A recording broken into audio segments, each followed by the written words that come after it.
Thank you. So this will be my last reset for the day.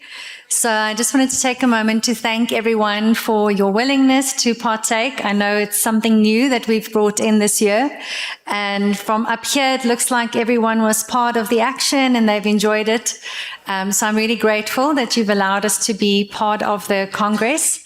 And I think the biggest takeaway for me is there's so much information that you guys go home with. And the underlying current for myself as a therapist, people come and see me when they feel overwhelmed. And it seems to be the trend that's busy happening in every single industry is there's so much information and knowing what to take and what not to take and when to use it and when not. And we forget the most important part, and that's us as the business leader or the team player. And if you as the individual is not putting yourself first, your mental, emotional, physical well-being, it doesn't matter how much you spend on soil health or seeds or technology, because at some point the wheels are going to come off. And so I'm hoping that some of the techniques that I've shared here in the last 2 days will really help you when the pressures of life is getting real. So the very last one that I'm going to share with you is effective breathing. So I once had someone said, but we breathe all the time. What do you mean? So I'm just going to ask you for 1 minute to close your eyes. So when I say take a deep breath in, just notice in the body which part of the body is actually moving. Do you find that the lungs are going up and down? Or are you actually breathing into your belly? So notice for me now what the difference is when I say take a deep belly breath. So pushing the air all the way down into the belly button, we call it a balloon breath, and visualizing that you're almost inflating this balloon. So really pushing your belly out as far as you possibly can with the inhale. And then on the exhale, contracting your belly as much as you can. So we're going to do 3 rounds of that breathing. So breathing in, pushing the belly out as far as you possibly can. And then on the exhale, contract. Breathing in, belly out. And release. And last one, breathing in, belly out. And release. And you can come back. And so what we are doing in essence is we are sending a signal to the brain because our nervous system's headquarters is in the belly. And we're sending a signal to the brain to say that I am safe. And what happens in that moment is all of a sudden, the creative parts of the brain starts to fire. We come up with new solutions. The logic mind is on and we become more creative. And that's where we want to be when we are running our business on a day-to-day. So my invitation really is after these 2 days that you take moments throughout the day, even if you have to set a reminder on your phone at certain times of the day, just to breathe, just to be present. Like Kuni said, take your shoes off, put your toes in the soil, be present, be grounded, and make sure that the decisions that you are taking comes from a space of calm and not from a space of overwhelm, because that's when we make mistakes. My last thought that I want to leave you with, I had some comments from the ladies in agriculture and they felt that there wasn't something specific for them. So after lunchtime, I will be meeting with all the ladies in the reception area. The topic is women who focus on more than just agriculture and farming. So if you feel like you need a quick reset, ladies, you're welcome to join me after lunch. I'm not sure what time because I know we're running over, but I will be there after lunch. Thank you for your time.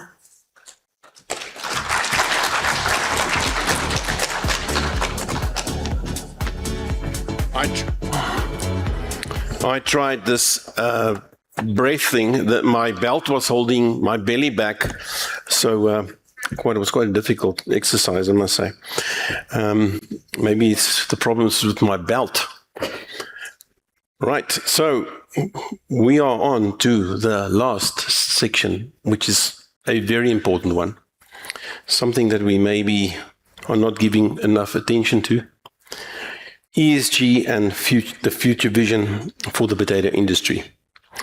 The intro note is by Brendan Jacobs, and this discussion lead is Thulani Magida.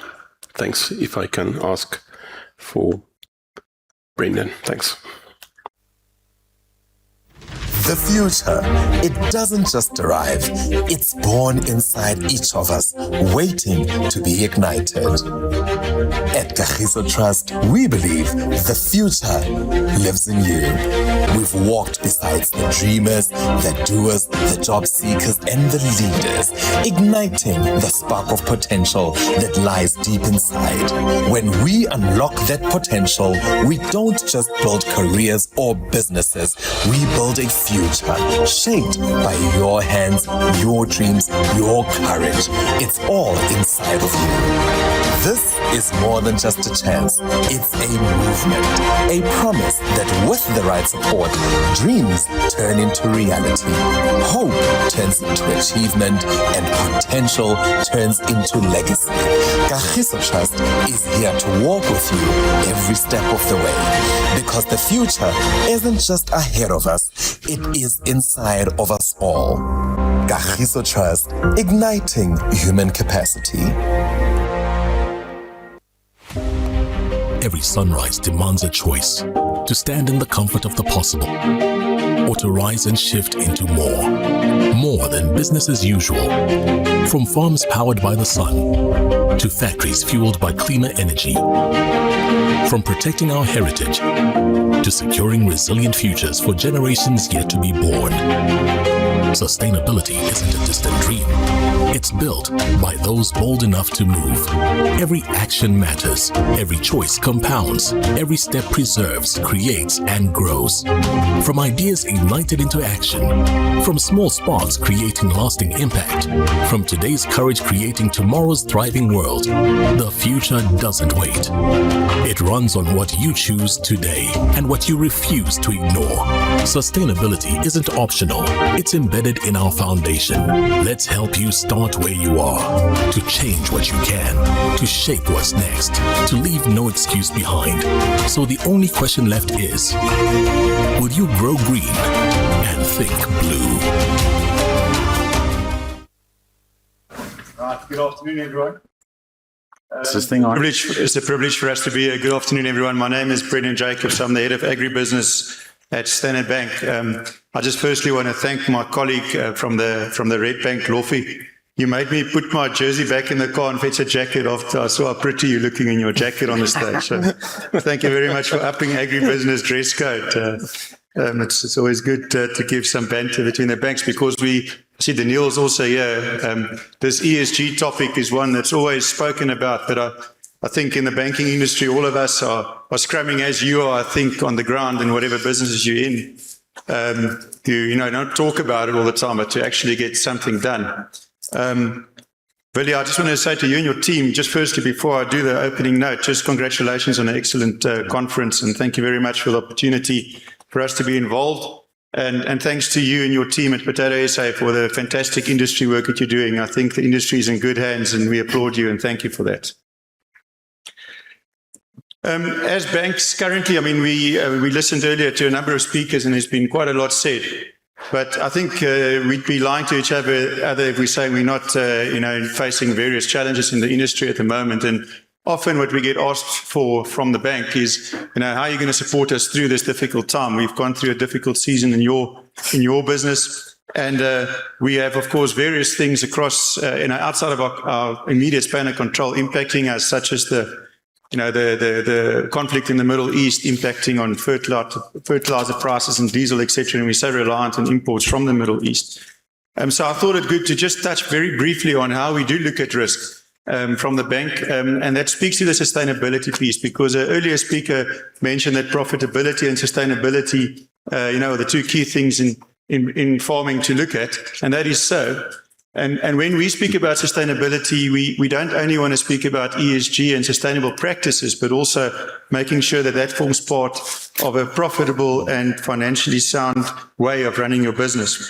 So when we look at risk, and specifically when we're going through tough times, as the season we're going into, expecting climatic changes and so forth, The risk models at the banks are based twofold, both industry risk. So in the potato industry, how's the risk overall for the industry? And then what we call counterparty risk. And I thought maybe just to touch briefly on, in that counterparty risk, what it is that we look at.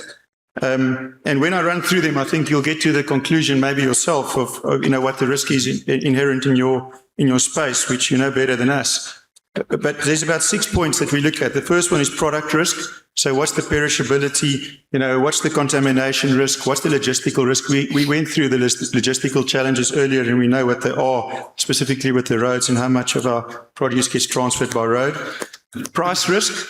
The elasticity in price. What are the different impacts at the market? The timing. We spoke about the timing earlier.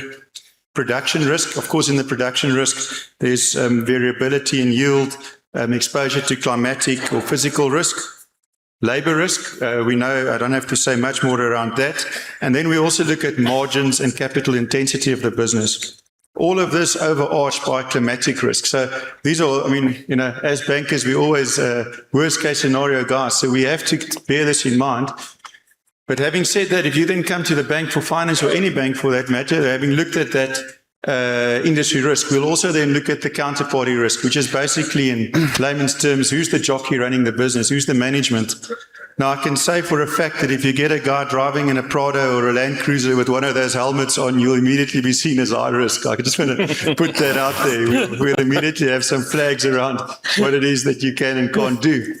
But the fact that there's higher risk in certain industries does not mean that we can't participate there when there's sound management practices and practices within the business that mitigate those risks. And I think, we've been some farmers here facilitating discussions and clients of ours that we know those practices are in place.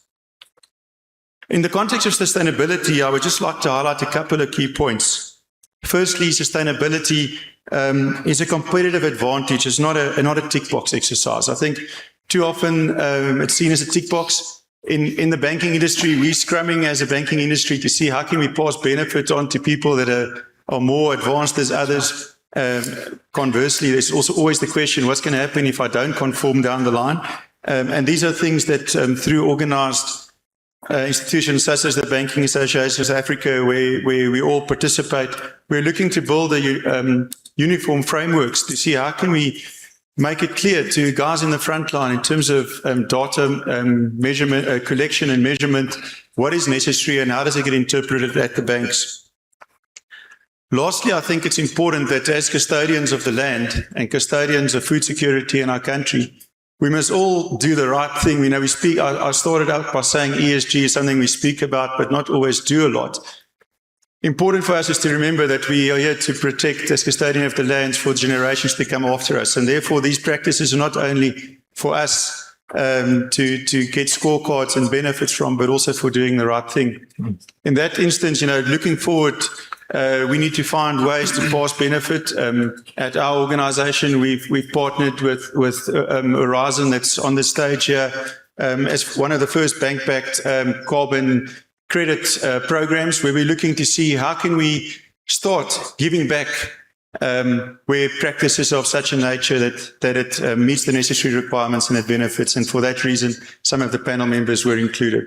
I'm going to hand over to the panel lead, and thank you for your time and opportunity to be here. Thank you.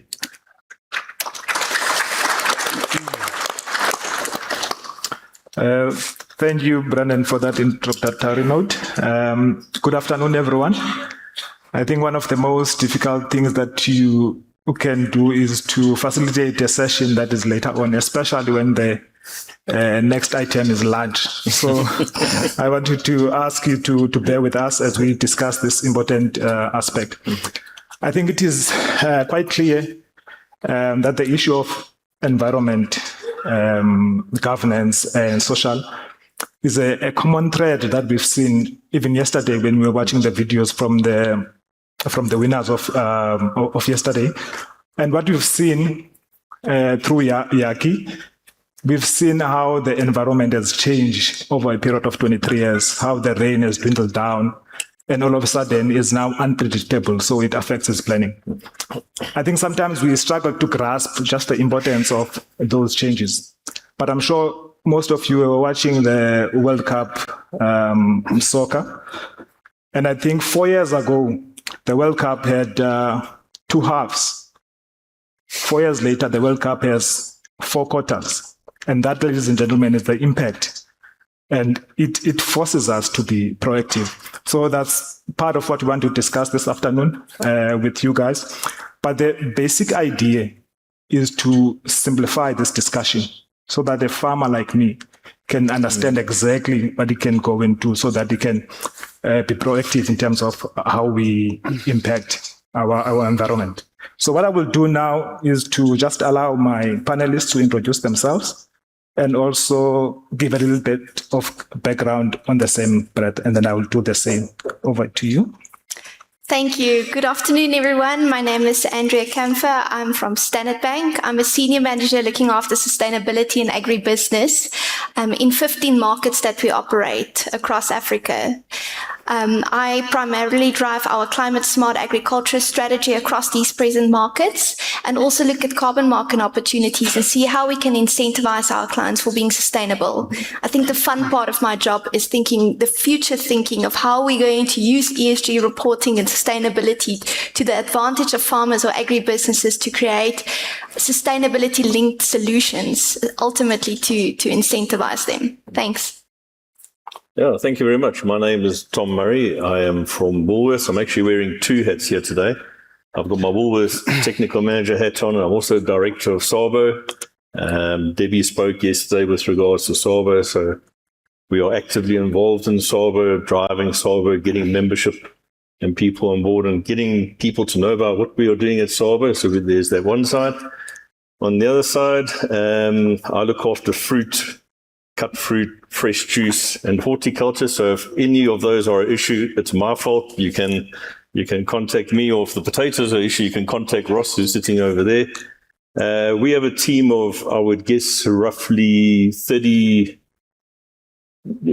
technologists in total. Most of them agronomists. My training background, I actually went to Sadara first and got the bug for studying, so I became an entomologist and then carried on studying after that, and did my master's in chemical risk management, and I just started my PhD looking at pesticide residue testing and fungicide resistance across the various crops that we are testing at the moment. So that's part of my role. Our role as a Woolworths team is basically sustainability. You know, I said earlier that we never mentioned ESG, but if you walk into our building and you mention farming for the future, then you'll know if everybody perks up and we know what we're talking about.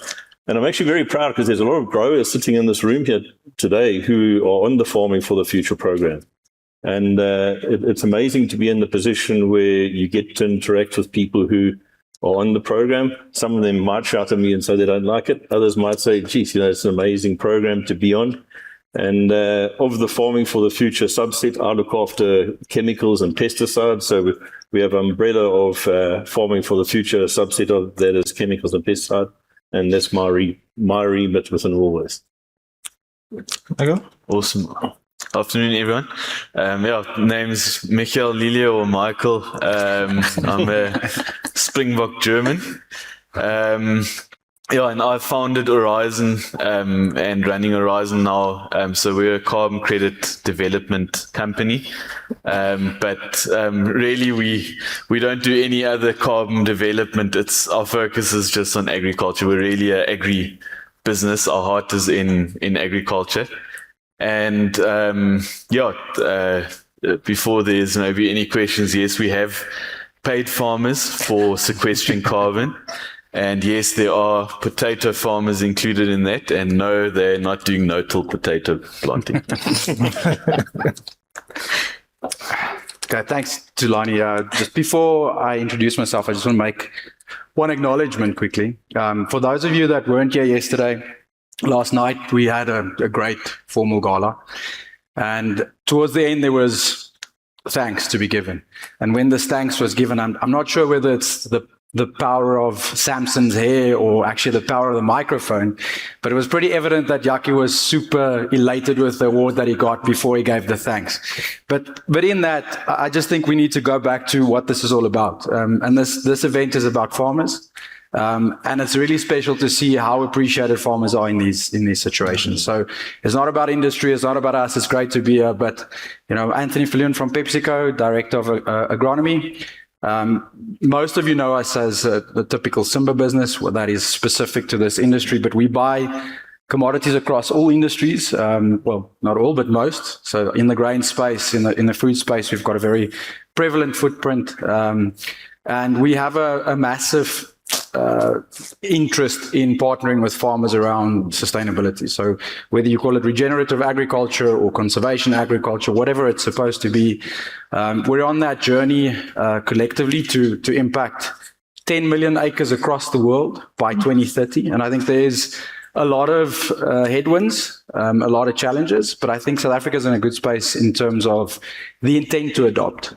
So look forward to having this conversation, and thank you, Tulani. No, thank you very much, guys. My name is Tulani Magida, and like Omlu, who was here earlier, I'm retired. I'm a retired agricultural economist, but fortunately, I'm farming now full time. So I retired to an industry that I can never really retire, because farmers never really retire. They hand over, but they never really retire. So yes, I'm farming vegetables in the Eastern Cape. I'm a potato farmer, butternut pumpkins, and bell peppers and cabbage. And we are big on potatoes. And we are based in one of the former homeland irrigation schemes. We have 10 of them in the Eastern Cape. So we are busy with that process of trying to get those irrigation schemes back up and running and producing food and creating jobs. And that is basically the reason why I retired early. Not that I was a bad agricultural economist. But yeah, let me start with the grilling. I will start with you, and I will stick with Michael. Michael, farming is very challenging as it is. Why should farmers care about ESG? Why should they care about sustainability reporting and data collection? Does it create any value beyond compliance? Yeah, no, it definitely does. Firstly, I mentioned it in my intro. We're definitely not coming into this from a typical sort of ESG perspective. We're not passionate about carbon credits. We're passionate about farming and soil health and letting your sons and daughters and their sons and daughters stay on the farm. So that's what we're passionate about. And you guys will be familiar that the whole world is moving in that direction. So there are pressures. So sticks, but there's also carrots. There's incentives and there are pressures for adopting regenerative agriculture and going through maybe some admin processes that are linked with that. There are some pressures. For example, export pressures to meet certain standards. CBAM in Europe is now something that's up and coming. So it's an importer's tax on produce that gets imported into Europe. And that could eventually, agriculture scoped out at the moment, but eventually that can actually impact the sector as well. So there's the pressure side, but there's also the bit more exciting side. So there's the carrot, where something like carbon credits, in South Africa, we obviously don't get a sustainability incentive from our government like they do in Europe and USA. But there are local and international companies that are willing to pay farmers to adopt certain practices. And that's where we come in. We take over that admin. So it's really not that admin intensive. We take that over, help the farmers earn more from planting cover crops, doing minimum tillage, maybe putting organic inputs, composting and so on high density grazing, that type of practices that are beneficial for your soil, for your sustainability of your farm, and also allow this extra income now. So I think usually there's a debate or you need to weigh up the sustainability against profitability. So in many sectors, that is always the debate. They sit in boardrooms and they invest maybe a bit in sustainability, but it's almost against their own profitability, maybe just to look better. But in agriculture, these actually go hand in hand. It's a very rare industry where they go hand in hand. There's other things that we can be excited about. So I think most of the banks are talking about sustainability linked loans. So yeah, I think if we just take ourselves back 10 years, no one was talking about carbon credits that are coming up and these types of things. So what is it in the next 10 years for exciting opportunities that can come from farmers who are collecting data and are able to evidence what they are doing, the sustainability measures that they've implemented. And yeah, who knows, maybe one day farmers get placed into categories based on their sustainability, A, B, C, or if you fail, then you don't get loans. And A, B, C, then the more sustainable you are, the better your interest rates are, the more you can grow your business. So it is moving in that direction. And the data you collect on your farm is the CV of your farm, really. And you can't go into a job, or if you expect there will be jobs or opportunities, you can't go into that job without a CV. So you need to build your CV up. Whether you like it or not, it is a part of our future. And but there are exciting elements of it. It's not just pressure and admin. Yeah. Thank you, Michael. I think you are raising a lot of points that I will come in and discuss a little bit to detail later on.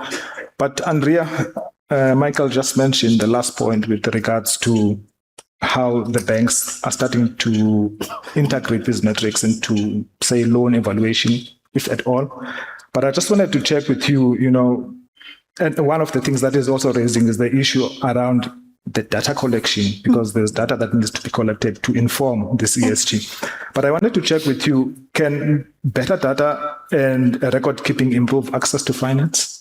Yes, absolutely. And I think data improves bankability at the end of the day, and it helps create this credible business or the sustainability story. What I want to mention is farmers sometimes believe that banks lend against land, which is true and it's important, but ultimately financing farms' future ability to generate cash flows and to pay or service its debt. Now, when we think about data, and I want to break it down in two phases. So we spoke a lot about, the importance of decision-making, having data, technology. That is the one side of it, for farmers' ability to make informed decisions on when to irrigate, what type of crops you need to plant, etc. And that also then leads to, production history or yield consistency, and to get that quantitative data that is also used for banks. On the other side, the qualitative data, looking at what type of practice they're using, also informs. But sustainability is only as important if it makes financial sense at the end of the day. So getting all of that data, it needs to make financial sense. Now, that is the one side. The second side is how banks are starting to consume this data. Now, banks were not set up 5 to 10 years ago to look at all of these type of, I'm going to say soft data in a sense, like what type of, how does your soil management practices look like? Or what is your carbon footprint on the farm? So I think for us as the banking industry is trying to collect that type of data, building some sort of a portfolio, and then looking at future financing, and then pricing risk according to that. Now, ESG is not at this stage the center of core decision making yet, but it is important so that we understand what's happening on your farm. But I also want to mention that the limitation is that data alone doesn't make a weak business strong. We still evaluate markets, your payback ability, profitability, security, and climate-related risk. But the future lies in consuming that data and providing that data ultimately to banks, and then help with future innovative, sustainability-linked products that we can develop in the future. And that's where also partnerships is important. Industry partnerships, working very closely with organized agriculture, understanding the industry risks, help us as well to inform. Thanks. Now, Tom, I think one of the things that we are getting from Michael and Andrea is the issue of profitability. Yeah. And I think there is a sentiment that to a certain extent is widely held in the sector that profitability and green are mutually exclusive. They really can't happen at the same time. But from your experience and knowledge, I just wanted to check is there any relationship between sustainable farming practices and long-term profitability? I think there's a very, very close correlation, and how you implement it is going to determine the end result. And us as a business, we have the Farming for the Future program. So some of the farmers here will know what I'm about to talk about. You get assessed. It's not an audit. It's an assessment. The moment you tell a farmer he's got an audit, you just see the shutters go down, and it's get somebody else to get the paperwork. And we keep that in assessment because you're actually measuring, and there's a common theme that's come out of all the people speaking here. Data, keep data, collect records, have those records available.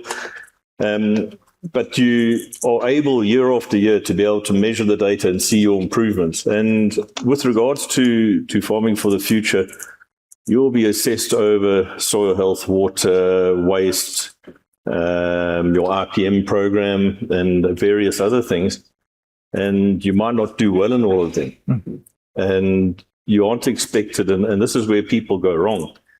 You haven't done well in an audit, you think, I've got to fix everything. The easiest way to bankruptcy is to try and fix everything in one go. And our approach to this is actually have a look at the thing that's going to either be the easiest to fix and give you the greatest reward, or maybe something that's the hardest to fix and you're going to fix it over a number of years. And we don't like the approach where everybody says, oh, sustainability, I've got to change this, this, and this, and this. Yeah. I've got to go fully biological. I try it and it doesn't work. And the end game is that we partner with our growers. We've been working with many of our growers for, I think some of them up to 60 years that we've been sourcing from the same people. And we actually need them and their family to be there tomorrow and the next day and the next day and the next day.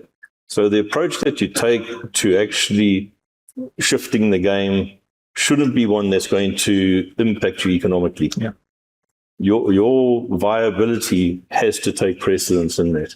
And the nice thing that we also find, a lot of the farmers are nervous about doing this, and it's always a little bit, and you get one farmer who kind of takes the lead. And that's what I enjoy working with the farming community, because the moment one farmer takes the lead, you have the ripple effect. Yeah. And depending on the crop, that ripple effect can actually go across the country very, very quickly. So one thing gets done, and then all of a sudden you see that every other farmer around the country is doing it just because some guy in the Western Cape started doing it. And that's what I enjoy working with the farmers, where you do have that one thing that can change the industry and everybody just adopts it. Yeah, because we can do this. And that's what the approach that everybody should be taking. Don't look at it as you've got to try and amend and fix everything in one go. Also from our side as a retailer, there's the RPM side of it. We are also looking very closely. The South African legislation follows very, very closely as to what the Europeans are doing. I have a lot of conversations with people in Europe with regards to some of the things they want to ban. So DDT is back on the agenda for being banned in Europe. And me as a South African, having come from KwaZulu-Natal, malaria is a major issue. DDT was banned the first time. Chaos, we had Anopheles funestus came back in, and we had to bring DDT back in again as well. So the one thing I do ask the growers that when we're chatting with you and we're saying to you, why don't you try this, or why don't you look at this, or this is the upcoming legislation, think about what we're saying, because a lot of it isn't necessarily us driving it, but actually we're looking at the broader legislation picture that might impact them. And if we can get you going 10 years before that legislation comes in, we'll be in a much better place. Thanks. No, thank you, Michael. Sorry, Tom. I think one of the aspects that is lifted, when we're discussing ESG, and Michael, this will come to you, is around the issue of it being tedious, because there's a lot of data collection and reporting. And when I was when I was a professional worker, I loved reporting and Excel, but now I'm a farmer. I don't like reporting because, and I think that also maybe resonated with other farmers as well, that they would see reporting, especially with this ESG, as paperwork. So I also want to maybe see if there has been any progress in trying to collapse how we collect this data. Because, for example, if you're trying to access, international finance, maybe there might be different metrics, that you need to collect data on. And when you are applying for finance locally, there are different aspects and, different organizations asking different things. As far as technologies and approaches to simplify the data collection, have you seen any progress on that? Yeah, I mean, the previous panel was all about technology. So that's definitely made a lot of this a lot easier. So now for us specifically, we've got some farmers that have probably spent less than 1 hour of admin on the program and earning a couple $100,000 or a few million rand from carbon credits because they have invested in the technology, and it's just about basically dumping those reports, and then the admin should be pushed onto us and on for your guys' assessments. If the data can just, if the farmer can just open his doors to you guys, the admin should be on you guys to then do all the hard work. Satellite imagery and so on helps a lot, so we can verify cover crops and things like that, what was planted. We can verify that without any input from the farmer. So I think farmers are allowed to push if you guys have audits or assessments or whatever you want to call it. You are allowed to push back and have them run some of those hard miles. But if you invest in technology, whatever you can make available, that at the end of the day will help you. It could help you earn more carbon credits. It can help you access new markets. I think that's the first bit that we've been seeing. And then I think it's also important to, there is some admin, which is just admin and head down and go through it. But there is also a lot of data capturing, a lot of what you spoke about now, a lot of what we do, which is, regardless of our program, it is relevant to the farmer and their decision making. So a very simple example is we collect yield maps from the farmers if they have that. And that's data that we use. We put it into our models to model the soil carbon. But that's also data that the farmer can benefit from, with or without the admin part of our program. And what we do see a lot is that there is a lot of investment in these technologies, and there's the data collection part, like having a yield map. And in a lot of cases, there's the interpretation step of it is missing. And the action that results from the interpretation of this data collection is also missing. So, I think we need to get away from calling everything, all of that data collection and admin. It is relevant management decision-making tools that you have available. And the previous panel also spoke about it's there to serve you. You shouldn't be serving that. You shouldn't serve auditors, or you shouldn't serve your data collection platforms and so on. They need to be there to serve you. And if that's not happening, then either something is wrong with the way it's being used or with the platform itself. So I think every audit, every conversation with us, we need to try to deliver that value as well, and make actionable decisions from that admin. Thank you, Michael. And I think, Tom, let me come back to you. I think one of the issues that we see in the broad spectrum of South African farmers is that some of them are still not GAP compliant or food safety compliant. And I think one of the pillars of ESG, especially the environment, hinges very much on food compliance, traceability. So I just wanted to check, how can farmers, and I think you've mentioned this in terms of rather than just a disruptive way of progressing with ESG, you can do continuous improvement. I just wanted to check with you, how can farmers progress through practical improvement journey rather than trying to achieve all of these at once? If I look at our SMME program at the moment, and we actually chatted with Willie as well the other day because we want to partner with Potato South Africa. But if I look at our current program that we have, all the small and upcoming growers that are coming through, they aren't cash rich. For them to bring out an audit, to do a global gap audit, etc., that's going to cost a fortune for them to do, and might wipe out their whole profit.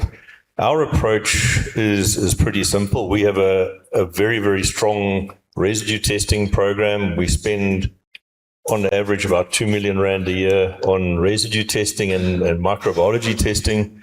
Those tests cost about roughly 1,750, I think, 1,700 rand. So you can tell how many tests we do a year.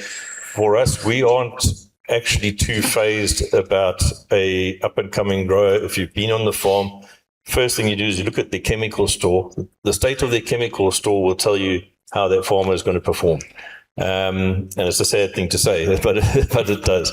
And we get a feel for the farm, and then us as a business, we will do two things.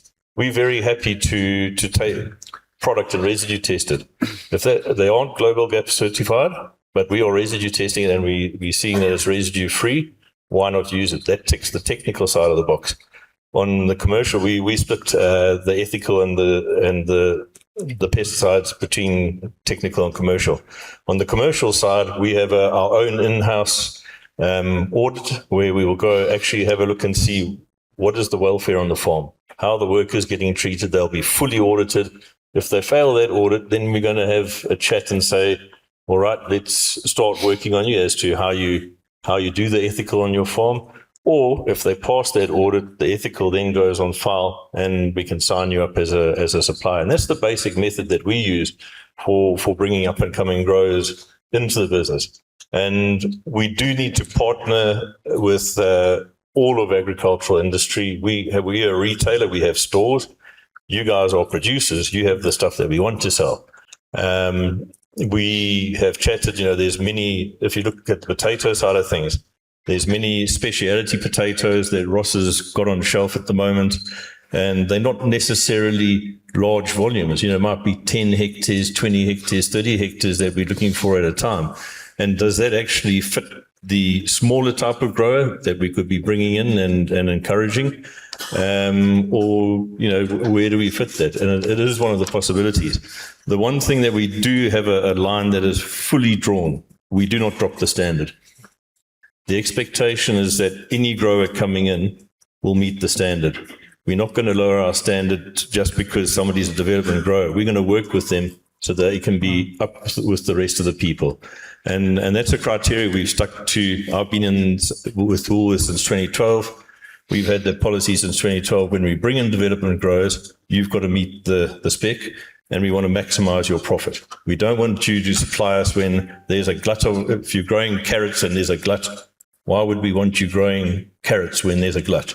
We want you to maximize your profits, especially being a smaller person, and then get into almost the niche place as well, if we can get you there. And I hope that answers the question.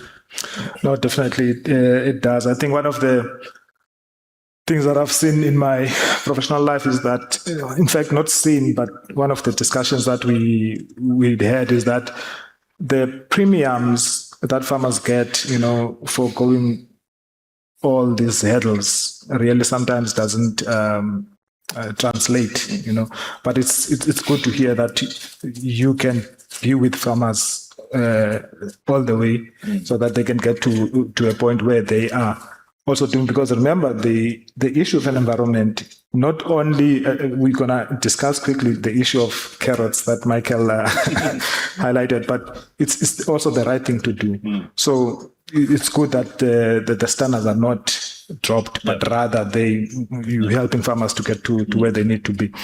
And Andrea, Michael did mention the issue of carrots, and Michael, you can, add on this. But I know from the government side as well, that there are actions that have been taken, for example, or towards the issue of ESG. For example, the issue of the climate change bill, the Carbon Tax Act, and also we came from a phase where the agro-processing master plan has been part of the discussions, and it includes some aspects of the ESG. But on the carrot side, like carbon credits, are there any tangible financial incentives available today for farmers who can demonstrate the sustainable practices? Thanks, Tulani. Yes, I think when one think about financial incentives, you automatically think about reduced interest rate grants from government or blended finance solutions. But it's actually more than that. It's about how you look at your business and increase business efficiency, how you're reducing cost as well. If you look at your water consumption or your energy usage, is it better to switch maybe to renewable energy to ensure consistent supply of energy? I personally believe that one liter of water, the cheapest liter of water is normally the one that you don't pump. So you need to look at the type of things on the farm to better that, or your agribusiness throughout the value chain. Now, when you think about financial incentives, now coming back to the bank, sustainability-linked loans, we touched on that, looking at blended finance models with development finance institution banks. How do you bring down your interest rates through concessional funding? It's not that easy. And I think if you think about where I sit in Africa portfolio, we've got some very good success stories of blending finance with MasterCard Foundation or the Agri3 Front from the Netherlands, but it depends on region to region, your FX, your market volatilities, etc. So that is one of the carrot, but the stick is also very prevalent. There's also a lot of climate initiatives, access to markets, and it's so great that PepsiCo sits here, Woolworths, because we encourage farmers as well to look at their off-taker. The consumer will start dictating what the farmer should farm and how they should farm. And that's exactly where these, the secondary part in the value chain is where these players sit and help us guide, but what does your consumer want? And then where the bank come in is how can we help access or give access to finance to enable the farmer to farm that specific way? We also believe, and Michael actually, when we started our partnership, he taught me one thing. He said, nail it, then scale it. So when you think about regenerative agriculture, don't start, with 1,000 hectares. Take the first 100 hectares and explore regenerative agriculture. But we as a bank, we want to go with you on that journey. We want to understand your business. We want to see how you grow and learn from you as well. Now, some of the other, we spoke about carbon markets. What we also want to mention is where Standard Bank, the reason why we partnered with Horizon, apart from introducing our clients to this, and we get the data, or we can get the data from this, is we also have a global markets a team in the bank that can actually monetize the credits. So you think about this whole solution in a 360 way. We help you to finance your assets on the farm, give you loans, switch your practices, earn carbon credits, and then we sell it for you as well. So we are from end to end with you throughout this journey. And where I said, I love to hear, what are you doing on a farm? If you are now switching to sustainable practices, what do you want us as a bank to do for you? And that is I love that type of conversations, around a dinner table or outside having coffee. because it helps us think, I'm a younger generation banker. How is the bank going to look like in the next 30 years? And we need to start collecting that data and building products to help support our future generations. So we definitely support premium access to markets. We want our clients, when they are sustainable, they have their global gap certificates, access that markets. But it's also that carrot and the stick. Are you going to change your practices for 20 Rand more a kilogram? You need to weigh the benefits there. Michael, sorry for putting you on the spot, but do you have any carrots to share? I think I've already shared carbon credits and everything. So let's put all the sticks and carrots aside, like just on your farm. We've been to thousands of farms now where we see both sides and fence line tests. And we've taken more than 11,000 soil cores from regenerative and conventional sites. And there's not one person that you can convince more about regenerative agriculture than those guys who dug those cores. The life that they see in the soil and the impact on the crops. And it is just, if you've been around and seen what we see, that is the reason why we promote this, not carbon credits and so on. That is something that can maybe help you earn a bit more out of it. But if you can maintain your yields, increase your yields, and some of our farmers drop fertilizer by 40%, completely eliminate liming in high liming Natal type soils, then that's money in your pocket that no carbon credit can match that impact on your business. So, at the end of the day, I think we've been talking a lot about these schemes and so on, but for your soil, that is always going to be the number one victory from these types of practices. Anthony, I think I kind of sidelined you or put you aside in this discussion, and I can assure you that was not deliberate. I just wanted to leave. Minutes. That's fine. You're leaving the best for last. So. Yeah, leave the best for last. But access to markets. I think it's one of the things that we've seen, becoming a point of discussion when, for example, Donald Trump was throwing his weight, with the issue of tariffs, market access was affected.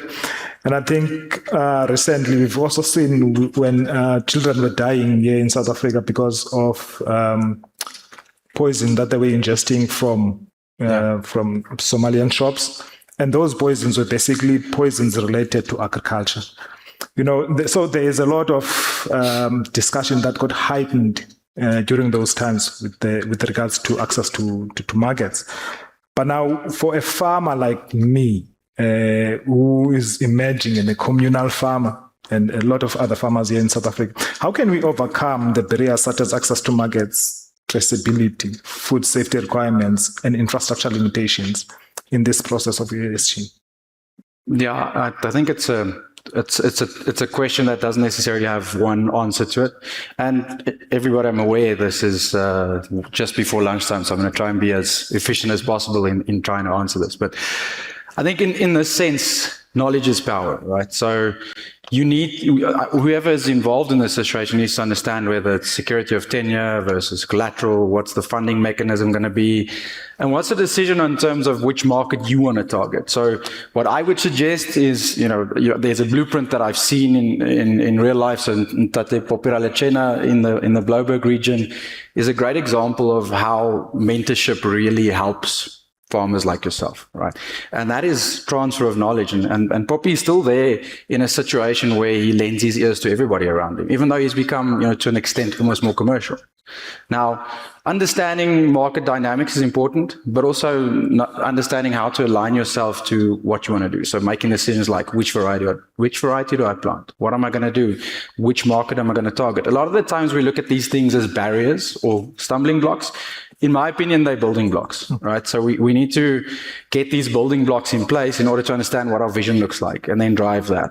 But without knowledge, you're not going to be able to do that. And I think things like Global Gap is a knowledge enabler. right? And you don't necessarily have to start at Global Gap. You can start at Local Gap. You can work with off-takers. You can speak to the likes of people that were in this room like Niall and Kula to say, listen, I'm situated here. This is my geography. I might have a bit of an access challenge. What can you do for me? What have you got to offer? That's one element of knowledge. The next one is speaking to formal off-takers to say, I don't have collateral, but your contract could be. Therefore, Standard Bank or whoever it is might fund me. Right? All of these things are elements of knowledge, but not aligning yourself to knowledge is probably the biggest stumbling block in the situation. Local Gap might cost money, to your point, or Global Gap costs money, but it's also a system that helps you build a foundation towards some sort of graduation, whether it is regenerative or whatever it is. That system is something that helps you drive your business forward. No, thank you, Michael. And I think the next question I will open for all of us, but I will start with you, Michael. Anthony. And this is the gist of the discussion. You know, how do we... Michael or Anthony? Which one? Sorry, Anthony. I'll start with you. So it's part of the gist of this conversation, to simplify it as much as we can. I think we really want to, when we leave this Congress, to at least know exactly what the first step that we need to take, or the steps that we can take towards this progressive change. But if a farmer were to leave this session today and would change one thing in the next 12 months, what would you say that would be? I'm not sure there's just one thing you can change, to be very honest. I think the one thing that all farmers have in common is they've got some form of faith, right? That's something I can say for sure, whether you choose to have a specific form or another form, but without faith, you can't farm. And that's in your practice, in your process. But I think one thing that stood out for me last night, is all four of the farmers that won awards had a very similar underlying message. And that is, I want to leave this better than what I found it. Right? So I think if you change one thing or focus on one thing specifically, is, you know, in corporate terms, we always call it building must-win battles and having a vision, right? So what are those core fundamentals that you need to deliver in order to get to your vision? So it's super important to decide what your vision is. There's a lot of examples that we saw last night of grazing rotation and making sure soil health is something that is looked after.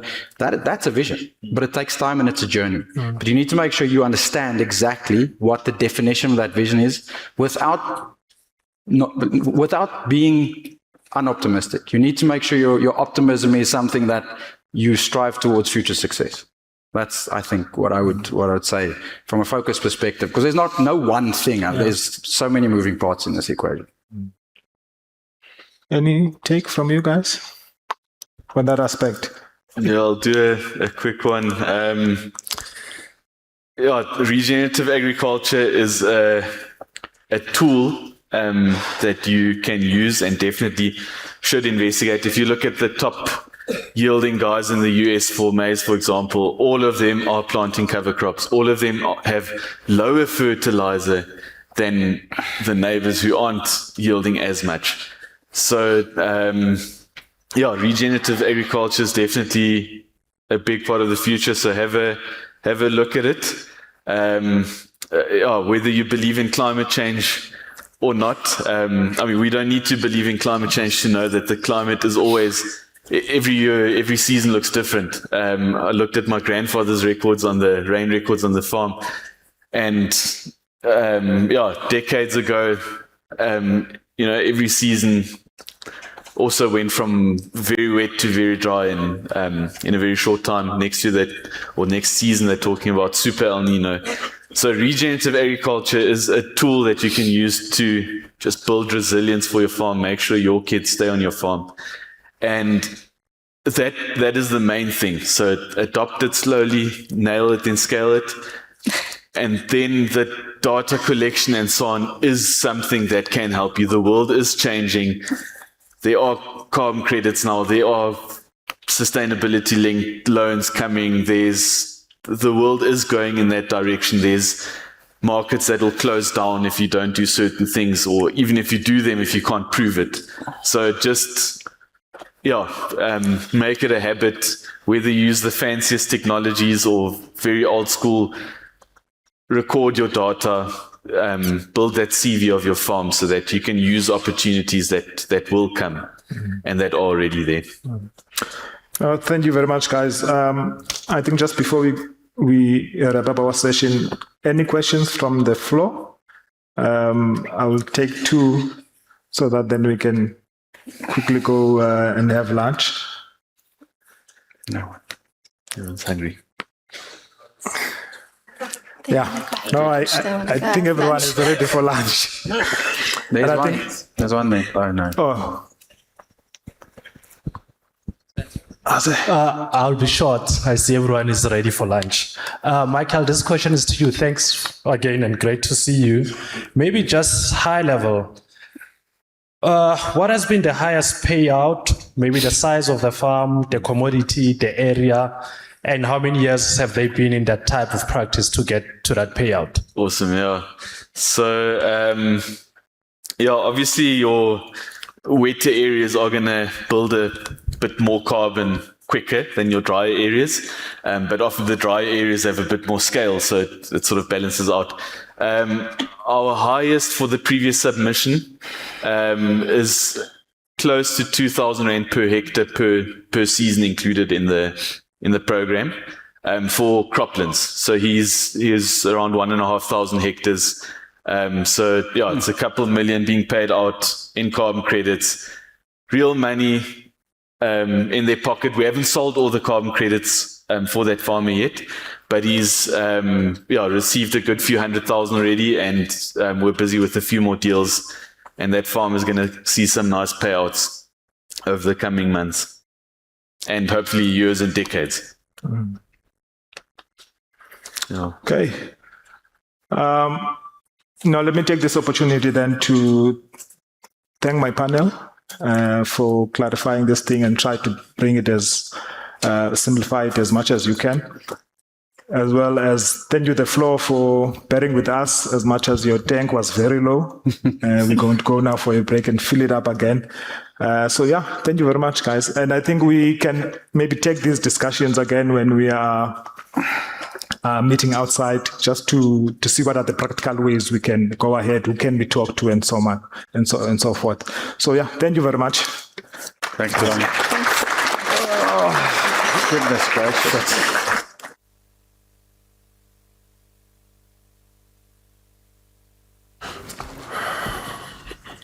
All right. I know you're hungry, and I think that the best food tastes very good when you're very hungry, right? So we just a couple of more minutes, and then we will be going to lunch. If I can just get that slide of mine ready. I think from my side, when we talk about innovation, just remember 6 things. Co-create, team effort, collaborate, get the buy-in. Very important. Don't innovate alone. You can't. Differentiate between operational excellence and innovation excellence. And follow a structured path, structured method. Solve a relevant friction. What I mean a friction is, I want to double my profits. I want to increase my yields by 20%. Sounds impossible, but innovation does that. Use the voice of the customer. We heard about customer needs. Listen to the customer and ultimately bring back the business. All right.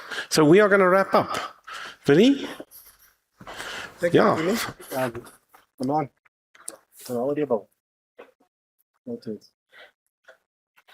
All right. We're gonna put you onto the mics now. As soon as I can. There we go. I'm audible. Okay. I know that we are talking to hungry people, but I think we were as hungry for what we've heard in this past 2 days as I was. Could I actually wanted to check with you, but I've also asked Anli to join me here because I think you saw Anli in quite a few different facades this past 2 days. You know, she was part of a rural royalty. You might want to know who that person was that was on stage. She was also part of a very, let's call it fluffy-head, very extreme farmer as well. But in all essence, All that you've seen here in the back end that has been done to prep the producers to also be part of that is part of the magic that happens behind. And this is what they say, sometimes you don't see it. Yeah. But tell me something quickly. How much do you as a new tier, now know about farming after this? A lot. And as I said, it seems, sometimes it seems difficult. Sometimes it seems easy. If I look at the successes of some of these farmers, I think it's challenging. I think it's exciting. Yeah, I think it's what you guys are doing is wonderful, but I've learned a lot. Really, I've learned a lot. And I said it from the beginning. What do I know? I know nothing. And now I know a lot more, thanks. Yeah, filling up my cup a bit. So hopefully we've got full cups full of new information. I just wanted to share a few points, a few notes. The one is embrace data, use it, validate it, share it. Microsoft never, ever developed an operating system without letting its users create it. Putting in a 3.1, 3.2, and then you go later on, you need to upgrade everything. We from the potato side did the same for you as potato growers. Please use the functionalities. Everything that you've experienced past 2 days is somewhere already being built into the Potato South Africa facilities for you as users. Afrikaanse thing, luister na jou oyster. Listen to your equipment. Suddenly we find tools that can talk to us. And then the other thing is praat met jou plant, speak to your plant. But the way that you speak to your wife, okay? What does that mean? First, listen. Depending on how you would generally speak to your wife. I was taught to first listen. Okay, so, and interestingly enough, we found that it can communicate. We've got information that we can work with. Be open as to where data come from. We've got data sources coming from over the show. But I think the big thing that we have learned in this past 2 days again is if you look at what this floor looks like. It's already past all the times that we had. We have a few power failures. Everybody's actually ready for lunch. But we're sitting here and we've got conversations to do. And there's one central theme, and that is everybody that was prepared to put their time online to come and share knowledge freely with you as producers, actually paid to be here. The speakers, 40 speakers that we had from different areas, that volunteered their service to be here and to make this happen, to share this information with you because they feel it's important. Everything that has been happening in this past 2 days have been people that contributed something to a potato farmer's efficiency. And we as producers also need to use that and take it forward as well. And then I think we need to understand that this is how the network works.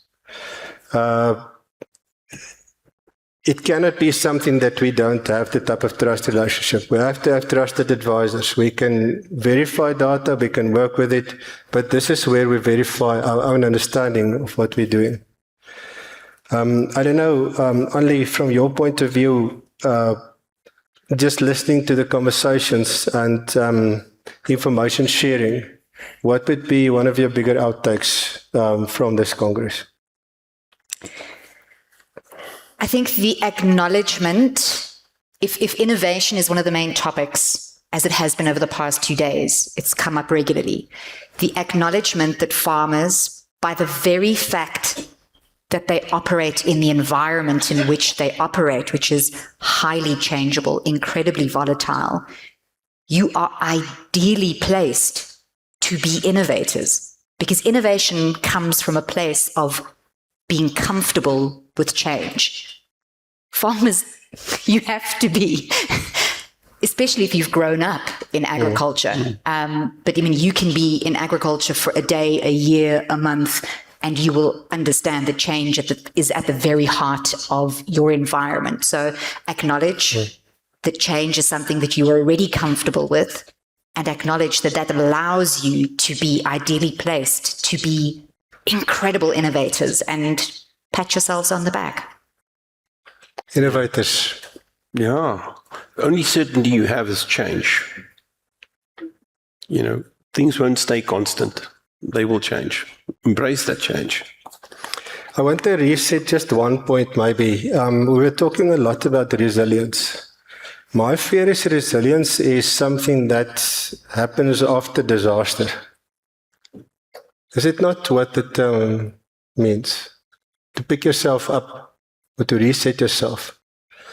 I would want us to be able to build buffer capacity, the ability to actually see things when it comes, to allow ourselves not to even to have enough information to know what can come, and to be able to prepare ourselves for that and not allow the damage to happen before we move into different directions. It makes me think of, every year has like a little slogan. Last year was 2020 Thrive. So nobody wants to just survive. And to me, resilience says, I'm a survivor. And while there are positive elements of that, none of us are put here just to survive. We all want to thrive. We want to grow. We want profitable businesses. We want to impact lives. So don't settle for surviving. In other words, don't settle for being resilient or just taking that as a compliment. I agree with you. Build capacity so that you are able to thrive regardless of disaster or dienspoed. Yeah, I think also that it's very important to look at trends, because customer trends or, environmental changes and stuff like that. Because it's what's lying ahead. Are you just focusing here? That operational excellence is fantastic. Go for it. But what's further away from you? And those trends are already happening. They're already being shaped. And make sure that you are on the right path in terms of those trends, in terms of customer needs and things like that. So from my side, closing by thank you. Thank you to the Potatoes SA staff for your commitment behind the scenes. I don't know how many of you are in the room because you're always running around, but if you are in the room, you can maybe quickly just stand up for me. Yeah, everybody's working. Okay, I thought so. Please, guys, acknowledge the work that has been done by the team. Thank you for our organizers for what you've done here. Brand Republic, you always make us look good. And I don't want to raise somebody without putting somebody behind, but to all our speakers that participated, to all our sponsors that made it happen, to the exhibitors outside, and please, just for a last turn, go outside and go and have a look at what unique stuff we have been able to produce for you that has been made available for us. Kuni, innovator. I just still don't want to figure out what's happening to those hats, but the last one was a winner for me. Let's allow ourselves to wear those hats and also take this forward. Your service is also available for anybody that wants to take it along with Cindy's work. I know that you guys are doing a brilliant job and keeping people in line and online. Okay. And then, no Congress would work if it is not for the people sitting on the floor. Thanks for your commitment. Thanks for your excitement. Thanks for your curiosity to be here. Let's take this one forward as proper business partners. Let's learn together. Let's grow together. And let's use the voice that we've got available within Potato South Africa to also elevate our value to the industry and to South Africa out there. Can I tag on to that quickly, Vali? Please do. A lot of the content that has been taking place over the last 2 days is going to also be available. So while you've been privileged to be here in the room, and we thank you as well, I echo that, we've really seen engagement, participation, listening, observing, all that wonderful stuff. But for the people who couldn't be here, share that, send them the information, ask them their insights, get them to watch one of the sessions that you found specifically interesting, and ask them to either say, well, I disagree with this point, or I agree with this point. Let's get the message wider, because a conference that takes place over 2 days that stops there, everything that's gone on here should live far longer and wider than that. Absolutely, Anli, and that is our commitment. We are also going to publish everything that has been spoken about here. And the commitment from Potato South Africa is to take everything that we've done here, that we've worked with, and integrate it into all the activities that we've got alongside the farmers. And we're also drawing in everybody that's involved with it so that we can move it along. And from that point, it's my thank you to everybody. Okay. Thank you.